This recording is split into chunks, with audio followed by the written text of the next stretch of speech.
Hello, welcome to Recapping with Delora and Ashley. Please follow us on Instagram, Facebook, and Twitter at Recapping Podcast. Also, comment, rate, and subscribe on your favorite podcast platform. We're on all the things. We would love to hear your ratings of the movies and shows we review. Email us your audio file to recappingpodcast@gmail.com and we will play it during the show. Or DM us on Instagram and we will post and read it on air. Thank you guys so much for listening. Thank you. Ashley, how you doing? I'm good, girl. Happy Thursday as we record this today. Yes, our podcast is a little late today because sis job be tripping. It's for those who don't know, I used to be a stay-at-home mom. Granted, before that, I was very much a corporate woman. But now that I'm back in with the Sharks, sometimes stuff happens. So thank you so much for your flexibility, Ashley. Oh, of and course. Thank you for the flexibility of our listeners. We're happy to be here. It's a little late, but it's going to be so good. Exactly. We got y'all. So, Ashley, a lot is going on in the world right now. Yeah. And honestly, I've been too engrossed with work to really let any of it digest. And I'm not saying this lightly. I'm laughing from crying, but are you doing okay? Yeah, I mean, it kind of is jarring to check your phone, and really that's the first thing that kind of hits you when you're waking up, at least for me, because I'm notorious for I need to check my phone as soon as my eyes open. And I work in television, right? So I have to kind of be around it, and then watching all the breaking news and all these things just a part of my job. So, you know, I like to stay informed. So I think that's great from that perspective, but I definitely have to take my breaks, because I think Lovey said it really great in a post I saw on Instagram. Like, can you just chill? Like, we're still in the middle of a global pandemic. Like, it's too much. It always has felt, as the last few years have gone on, it's just everything kind of piles on top of each other. And obviously thoughts and prayers. Yeah. Thoughts and prayers with those people who are directly impacted. I'm not going to sit on here and act like, you know, I'm being directly impacted the way obviously the folks in Ukraine are. So, but yeah, it's definitely, I'm dipping in and out, I guess, is the short answer, Delora. Absolutely. I'm on the same page, because we're both very informed. You know what I mean? You're in it, but you know me, I'm the nosy one. But yeah, so right now, just saying a prayer that the world's leadership make the right decision to keep people safe. So on that note, we're going to go ahead and keep it light, keep it bright. We're going to talk about a few quick headlines, starting with, and this is from Deadline, author, the longest running children's show in U.S. TV history ends run with characters in the year 2042. So this was announced on Angel Day, February 22nd, 2022. PBS is ending author after 25 seasons. The final episode aired February 21st. And as the headline mentioned, it happened 20 years in the future, chronicling the lives of author, his sister, D.W., Buster, Brian, Muffy, and Sue Ellen in their 20s. Ashley, what do you think about this monumental achievement in children's television. We grew up with author, you know what I mean? Like, absolutely. Like, there are some cartoons that are just ingrained in my mind from childhood. You got Doug, you got Rugrats, you got Recess, you got like the Magic School Bus, and you got Arthur. So it's very nostalgic to see it come to an end. I can't remember the last time I watched an Arthur episode, but I did watch this last episode. Oh, you did? I did watch it. And so through the years, Arthur has won 4 daytime Emmys for Outstanding Children's Animated Program, along with the freaking Peabody Award and other accolades. Like, it's a staple. Girl, the theme song to this day is a bop. I sang it as I watched it. Yes. And even the, hey, DW, like, I still remember. Yes. I still remember. But Arthur's hair. Oh, Arthur's hair. Much to be desired, for How sure. could y'all do that to him? They were trying so hard to make him look different, I guess. And y'all gonna make DW, the person who bucked authority, become a cop? Okay. Questionable. Some questionable decisions. Tattletale. No? Being a tattletale and being a cop are two different things, I feel like, though, because I feel like maybe a reporter, maybe something, maybe something journalism. Something where she would have had an outlet to kind of, have that, but also still not be within the confines of like law, because DW was always in some shenanigans. So, and I love the internet, specifically Twitter, for utilizing all the author memes. They are classic. I'm just so happy that they got a chance to end it the way they wanted to. You know what I mean? And it will be missed. All right, Ashley, we're going to go ahead into our second quick headline. This is from BuzzFeed News.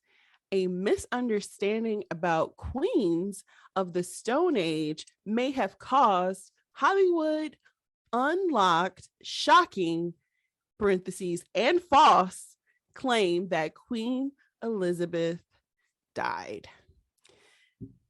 Girl, did you see this on the internet? First of all, it says from Hollywood Unlocked, it says HU exclusive, Queen Elizabeth dead. And it said something about a secret source informed them that military ran to Buckingham Palace and, she had died. Did you see this? This is my first question. So I've seen it since. Like, I wasn't in, like, I've tried to spend a little bit more time off social media the last, like, 24 hours, 24 to 48 hours, because I feel like I've gotten heavily addicted. And so I didn't see this until you posted that we were going to talk about it. So then, I went and I saw his tweet, and I saw he's saying, we're not going to do a retraction, all this and that. But like, Jason, I don't know what to tell you. It's now been a while. There's no confirmation on this. Like, if you had this exclusive, I'm not going to discredit him the way I've seen some other people do. Yeah, it seems odd that he would have gotten that news before any major. Extremely unlikely. I'm not going to discredit this man. You never know. Stranger things have happened. It seemed highly unlikely, though. Highly unlikely that somehow you bested all of the British tabloids and publications, the protocol of the folks, BBC. Yeah, the folks who are supposedly informed, and then it's alerted to the media, all these steps. But again, stranger things have happened. So I was like, it's not that. It's just at this point, you have egg on your face. Like, go ahead and say, and you need to we were wrong. Something. Yeah, we were wrong. Go ahead and retract it. And just because for me, it's like you already were hurting your reputation when you put this out, but now the fact that you won't retract it, now it really hurts your reputation, because you're saying that it's more important for you to supposedly think you're right than to be right. And that's a problem. That is a problem. That would make me not trust you and your journalism in the future. Period. And again, I know, so in this article, they actually talked to him, and he, again, is very adamant about his source. He said that I'm not a conspiracy theorist. Everything aligns with me feeling very confident, which is why I doubled down on it. He said, now, if I'm wrong, I'll be the first one to go out there and say, hey, it's the first time I got it wrong. And this is a big wrong. On to the next story. But he's so confident in it. He said that he mentioned the following things. The Queen gave her blessing for Camilla to be considered Queen Consort when Charles becomes king. He also mentioned that no one has seen her since her COVID-19 diagnoses that happened on Sunday. And they also mentioned in this article that she was last photographed at Windsor's Castle on February 16th. So since then, Buckingham Palace has confirmed that she's had a conversation with the Prime Minister, Boris Johnson. I don't know. This was completely unnecessary for me. It's also a big thing to be wrong about. It's a huge thing to be wrong about. I will say this. I was scrolling social media and I saw this headline, again, completely raw, insensitive, and my heart sunk. I have no attachments to the Queen whatsoever, but she's always been there. You know what I mean? So knowing the head of state, knowing that Harry's grandmama ain't here no more, that really made me sad for their sake. You know what I mean? And then I was like, but why are they saying this? And I went to my reliable sources and none of them were saying it. So I was like, this doesn't feel right. And also, Jason, what is your time frame to which you're gonna give this mea culpa if you're wrong? Like, don't let it be a month and then something really does happen to the Queen and you're like, see, I was right. It's been a month, so no. And Roland Martin, who's one of my faves, went in on Twitter and social media, which is kind of funny, I'm not gonna lie. He basically was saying, like, the only outlet in the world to report this, GTFOH. And he's like, let me be clear, I am not hating. He's like, I know what it's like to be a small news outlet to report a big story, but he's like, I'm calling this 100% BS. And then Jason Lee, and mind you, Roland Martin is atting Jason Lee, Hollywood Unlocked, all the things. And Jason Lee was shady and was like, interesting to see hashtag Black owned media matters from a Black man attacking another Black owned media company. I can't tell the last time you broke anything that mattered. You dinosaurs need to accept there's new media and then there's you, but carry on. A mess. It's a mess. He's messy. Last thing on this quick hot topic. It was supposed to be quick, but this is a mess. There's a whole protocol when the Queen passes away, just for those who do not know. It is called Operation London Bridge is Down. Okay. And it's supposed to be quote unquote secret, but it's available right here on The Guardian. And it says that there's 12-day mourning period. When the Queen passes away, Charles is going to be the first to announce it because he'll be he'll be king. And then there's just so many steps.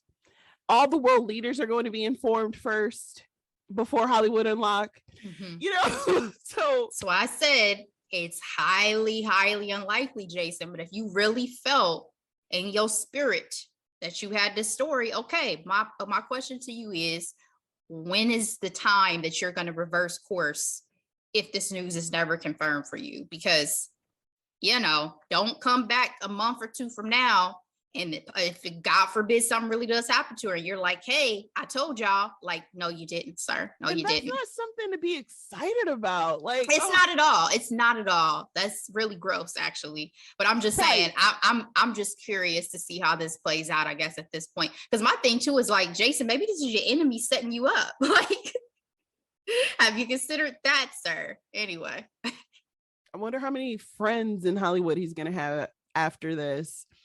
All right. Britney Spears set to pen tell-all book in bombshell $15 million deal. I'm reading this from Page 6. You know, a bit of a sketchy outlet, but they're fun sometimes. Okay, so it says it's Britney's book, bitch. This is why I chose them. She has sealed a bombshell book deal that's worth $15 million. This is with Simon & Schuster. Is going to be tell all. She's going to talk about her career and her quote unquote toxic life and family. Again, another reason why I chose this outlet. You're toxic. The deal comes after a bidding war for multiple publishers over her book, according to one insider who claimed the book deal is one of the biggest of all time behind Obama's. Mm-hmm. So, did she get enough money for this book, Ashley? I mean, 15 million ain't nothing to sneeze about. I mean, that's a hell of a sum. And for only the Obamas and potentially Harry and Meghan to have ever gotten above that figure, I mean, she's in obviously amazing company. Yeah, and to that point, apparently the Obama's books reportedly summed a suppressing $6 million, you know, the largest ever known figure for non-fictional books. But Bill Clinton's book deal post-presidential life in 2001 was $15 million. So that's where I'm kind of like, this is going to be a bestseller. And it's going to make a disgusting amount of money. If Clinton is getting $15 million in 2001, what are we doing in 2020? That's all I'm saying. Well, I think the thing is too, though, is we all knew Britney was going to speak at some point. I think I had said previously that I thought she was going to do an interview first. So maybe this will drop and she'll do it in conjunction with the book release and sit down with Oprah and all of that, which is great for those of us who are curious and want to hear more. But this is still also only her first book. Britney may write more books in the future. So 15 million, in my opinion, is a hell of a deal. You know, I was watching Daily Pop, one of our favorite shows back in the day. And Justin Sylvester made a great point. It's like the media form of these interviews have actually banked people more money. So I do feel like more money is definitely in Britney's future. I'm just looking forward to the book coming out and that press tour. Okay. Yeah, I don't understand. She about to burn this shit to the ground. Dracarys. My God. About to be fire. All right, hot topic. This is from the Hollywood Reporter. The Wendy Williams show ends. Sherri Shepherd to take over daytime slot. It was announced earlier this week that the Wendy Williams show will be ending after 14 seasons. As we know, Wendy has not been doing well physically. Honestly, after her divorce, her health declined quite a bit. So much so that, you know, she's had guest hosts for some time. And out of those guest hosts, Sherri Shepherd has rised to the top.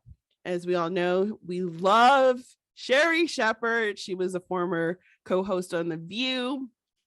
And this is definitely a good look. How do you process this information, Ashley? I know you have not been a fan of Wendy Williams, but do you think this is a good look, ending one show and starting another at the same time? Is this disrespectful to Wendy Williams after all of her hard work through the years? No. And it's hard for me to probably process it the way everybody else does because it impacts me from a business perspective. So I've been hearing and having conversations about this for a while. Ooh, come through, insider. Okay.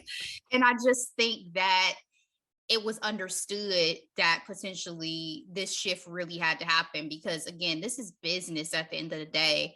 And Wendy had a successful show, yes, but if there's no potential future date that she is going to be capable to return, then the television stations that air the Wendy Williams show need to know what's going on, because again, it's a business. So I'm sure the fans of Wendy are going to be sad. I'm sure Wendy herself has some feelings about it, but I think Sherri Shepherd has proven that hopefully she'll be able to carry this show and do a very successful job at it. And you're right, I'm not a fan of the style of Wendy and of the messiness of Wendy, but I still would hope for the best for her, overall health wise.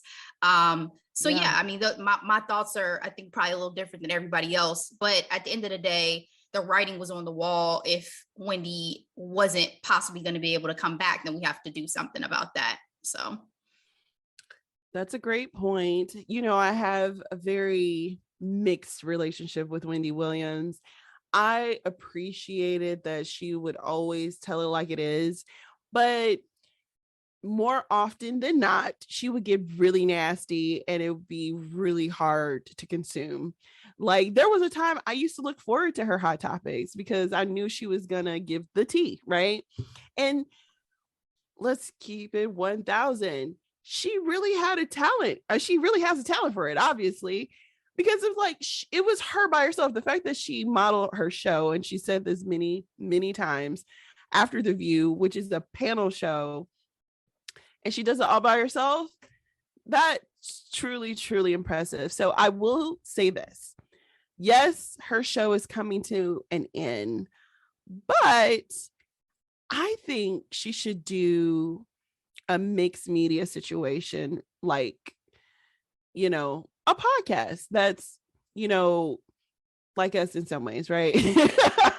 In terms of like, you can have your video, she's sitting down, she doesn't have, granted, the energy of an audience would be great, but it kind of takes her back to her roots, and the demand of running a show like hers wouldn't be as great, and people will definitely tune in. They will definitely tune in. I just don't know if she's in that place, because as has been reported about her health wise, there's the potential of memory issues, of some form of early stage dementia. Again, none of this has been confirmed by Wendy, and even I guess her publicist who recently put out a statement was not approved by her, and all these things. There's a lot that we don't know, but I'm not sure she's in that place. If she is in that place, I think there will always be an audience. I mean, Wendy started in radio, so I think there will always be an audience for her and for the messiness that she likes to put out there, for sure. It's just, that's not my ministry,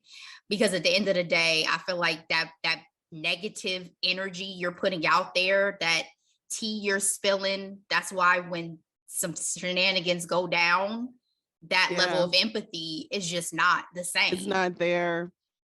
Again, wish you the best with your health, for sure. And to that point, that's the one thing that's been the most frustrating for me is, they announced the Sherri thing. Apparently Wendy made a statement, congratulating her. And now she's saying that she didn't say it. Well, you need to really control your narrative. Like, what? That's what I'm saying. There's a lot of things going on behind the scenes that are unconfirmed. Like, your own people, your own publicist, whoever put out a statement, and then you negate it on social media. So there's a lot that we just don't know, and it's hard to speculate about things in which we don't know. Were you silent or silenced? Okay, I had to throw that in. All right, our next hot topic, the Academy Awards. It was just announced that 8 awards won't be televised during the live telecast this year, and it's leaving a lot of people pissed off. All right, the 8 awards are documentary short, film editing, makeup and hairstyling, original song, production design, animated short, live action short, and sound. According to this article, these awards will be passed out an hour before the telecast. Ashley, people are pissed. Before I go into that, I also want to mention that the Oscars have been suffering from low ratings for quite a bit. A lot of people said that it was due to them being hostless, right? But I guess this is the Academy's way to keep people, quote unquote, interested. Obviously, the highest profile Oscar categories are Best Picture, Best Director, Best Actor, Best Actress, Best Supporting Actor, Best Supporting Actress. Obviously, those are always handed out. Back in the day, it was just always in the end, but now, the supporting roles are a lot sooner. But yeah, are you surprised by this decision? And is this the best decision when it comes to low ratings for this award show? I definitely think there's a content issue that had to be addressed with the show. From what I understand, they did this thinking this would help with the flow because, those awards will not be presented live, but they'll still be a part of the telecast, right? They're just going to be edited and condensed. So I understand it from a content perspective, but I guess my question is the show going to be any more entertaining? Because at the end of the day, it doesn't matter how long something necessarily always is, as long as people are entertained. And one of my biggest issues with the Oscars over the past few years is that y'all are just wrong. Like, y'all don't have y'all fingers on the pulse of necessarily what people agree with or think when it comes to these categories, especially the fact that y'all didn't give Chadwick Boseman posthumously the Oscar for Best Actor. I mean, that was a slap in the face for me personally, as someone who loves this industry, right? I love Anthony Hopkins, but no. So I think I can't say I feel like this is the best solution, but then again, I'm not sitting in on these conversations. I can understand why people within the Academy would be upset because every single portion of the filmmaking process is important and deserves recognition. So I totally understand. But do I think they have a content issue that needs to be addressed? Yes. Well said. Well said.